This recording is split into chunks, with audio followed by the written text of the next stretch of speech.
driven insane by marijuana, the New York Times reported. It went on to say that neighbors rushed to the house to find the entire family insane. It is convinced that he is hopelessly and incurably insane, a condition caused by the drug marijuana to which he was addicted. It is recommended, Your Honor, that the defendant be placed in an institution for the criminally insane for the rest of his natural life.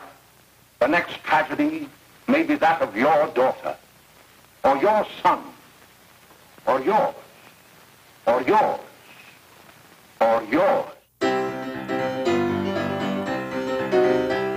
When driving down the road and the sheriff smells your load, you better make it to the woods if you can.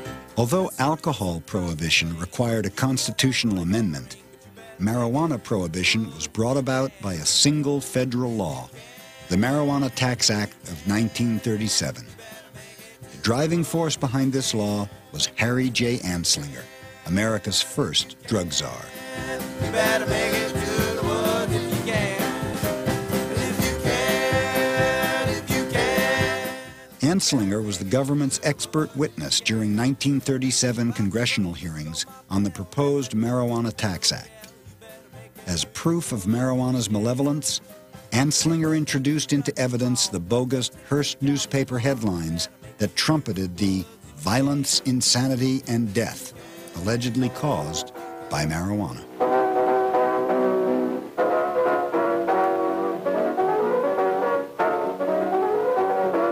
In 1937, when the Marijuana Tax Act was established, there were no data of any sort, much less scientific, about whether this compound was harmful or not. There was just evidence it was being used by people whom we distrusted and feared, and that it was associated with lower class people. You go back and read the record in Congress, it's amazing the lack of information. There were literally questions by members of Congress saying, what is this marijuana? Is it a narcotic or what is it? And there would be a sentence, someone would stand up and say, oh, it's the most dangerous new drug coming down the pipe. In terms of what Congress knew in 1937, they didn't know any of that history. The only history that they were given was all these cock and bull stories about how it made people crazy and they went out and killed people under the influence of marijuana. The Tax Act was built on lies, and I think it's outrageous that we have legislation that still exists today it was based on lies. Despite opposition by the American Medical Association, Congress passed the law unanimously after debating for a grand total of 90 seconds. President Franklin D. Roosevelt signed it into law on August 3, 1937. Theoretically, the new law did not actually prohibit marijuana and hemp. Only a constitutional amendment could do that. But by imposing prohibitive taxes and mountains of red tape, it made cultivation, processing, sales, and any use of the hemp plant whatsoever virtually impossible. Technically, farmers could still legally grow a hemp plant like this one, but only if they could somehow grow it without the leaves and flowers. This law is still in effect today. The full reasons behind marijuana prohibition are still being debated. Some experts think racism played a part. So that when poor people, immigrants, take the drugs, we're afraid they're going to rise up, smite, steal, and take the white women. And so we outlaw the drugs because of our fears over that. Others think Harry Anslinger was motivated by ambition and power. A great deal of the reason that marijuana was prohibited was because of self-aggrandizement at the federal level, especially with Harry Anslinger wanting to be the J. Edgar Hoover of his own agency. Jack sees darker motives. His book alleges a high-level conspiracy revolving around Anslinger, Treasury Secretary Andrew Mellon, the DuPont Chemical Company, and hemp.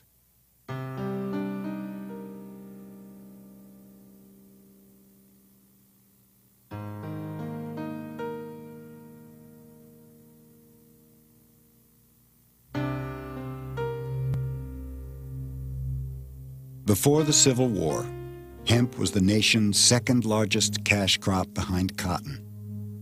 But while cotton could be processed by machine, slaves were the only cost-effective way to separate the tough hemp fiber from the pulpy core that was used to make paper. When slavery ended after the war, the hemp industry went into decline. The death knell was sounded in the late 1800s when paper makers converted to tree-based pulp. It meant that you could chop down a forest a lot cheaper than you could pay laborers to manufacture hemp fiber for paper. Jack hangs his conspiracy angle on events that happened simultaneously with marijuana prohibition. Coincidence number one. A German immigrant invented a machine called the decorticator. This new mechanical processing device was about to bring hemp into the modern industrial age. Popular Mechanics magazine recognized the potential bonanza for American farmers and entrepreneurs. This article heralded a machine that could process hemp quickly and cheaply for the first time in history. Coincidence number two. The DuPont company in the 30s came out with both a sulfuric acid method for making paper from trees and a new invention called plastic. Jack's book points out that a hemp resurgence would certainly have been a serious threat to DuPont's petrochemical strategies. And finally, there's millionaire financier Andrew Mellon. Mellon was Anslinger's boss, Harry's wife's uncle, and DuPont's banker. Coincidences number 3, 4, and 5. Don't smoke all of my grass.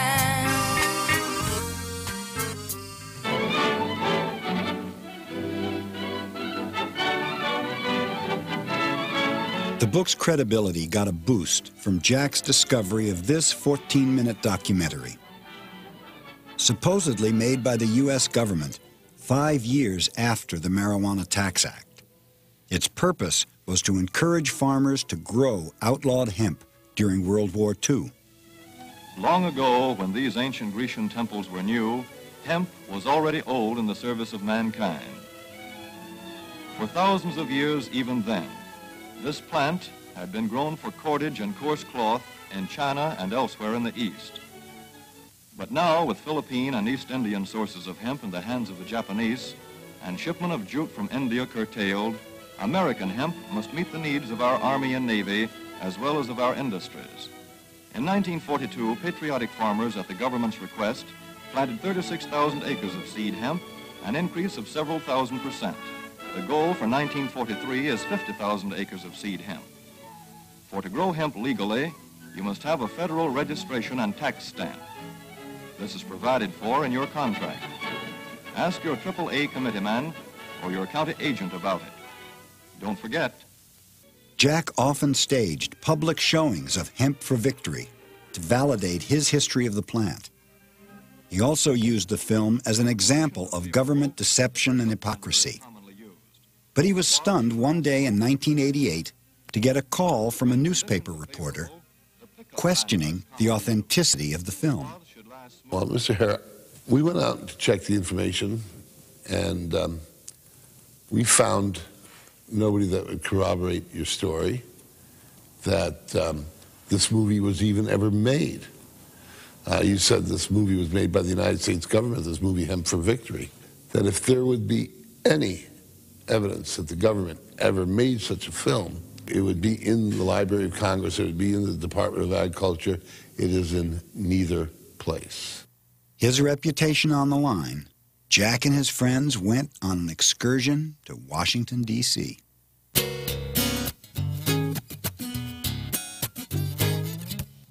We were just determined to find the documentation that made it a credible government movie made by the U.S. government and not made by Jack.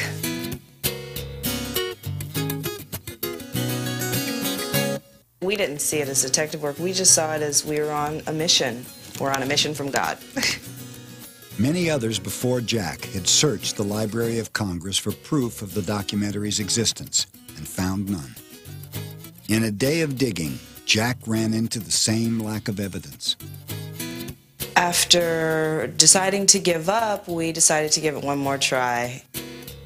In a dusty old book, hidden among clutter in a back room, they found it. The official Library of Congress documentation. Indeed, the film had been made by the U.S. Department of Agriculture. Hemp for victory.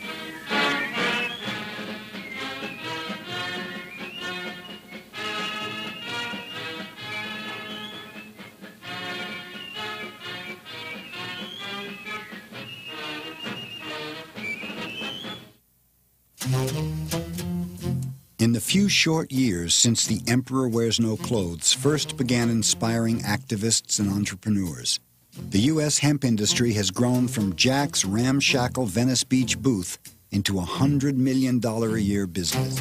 I was shopping for a suit the other day and walked into the department store. Stepped on the elevator and told the girl, dry goods flow. When I got off, a salesman come up to me. He said, now what can I do for you? I said, well, go in there and show me all in sport clothes, like you supposed to. He said, well, sure, come on in, buddy, and dig these fabrics we got laid out on the shelf. He said, pick yourself out one, try it on, stand in the mirror and dig yourself. The world's getting this information. It's coming out on billboards. It's coming out on companies all over, everywhere. As hemp gained mainstream acceptance in the 90s, so did Jack. His critics became allies. When Steve Hager became editor of High Times in the late 80s, and he went ahead and just wrote column after column, article after article, month after month in his magazine, and that's really what exploded the idea of hemp, more to the colleges, more to everybody that picked up a High Times now read about hemp.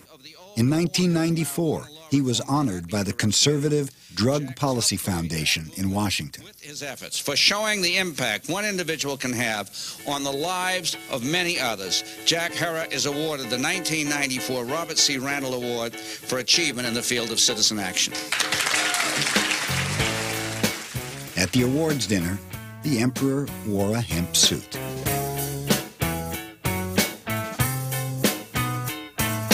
Leaning on a tree trunk, thinking all the same junk, falling in and out of a dream. Back and forth I'm swaying, I'm contemplating staying, laying and... But nothing vindicated Jack more than a 1992 Lifetime Achievement Award from his longtime adversary, Normal. How do I calm myself at times like these? I need a simple kind of lovely, and the thought is just a novelty. From a nemesis to a prophet, I think is the way to look at it. He was a bother and troublesome until we came to realize he had really discovered very important aspect of why it is that marijuana should be reconsidered and why the illegality of it is so preposterous and unfair. I think that Jack's place in the history of anti-prohibition movement is going to be secured by the simple fact that he, despite everybody's criticisms, everybody thinking he was crazy, that he had the persistence and the temerity to simply keep going on and saying the truth over and over and over again, no matter, it sometimes seems like you have to say the truth many times before anybody hears it. The Emperor Wears No Clothes is a book that's had an enormous impact in this country on awakening millions of Americans to the fact that the marijuana laws are wrong, that they're based on false premises, that they're racial in nature, and that we need to change them. I don't know anyone who's had as much impact as Jack has.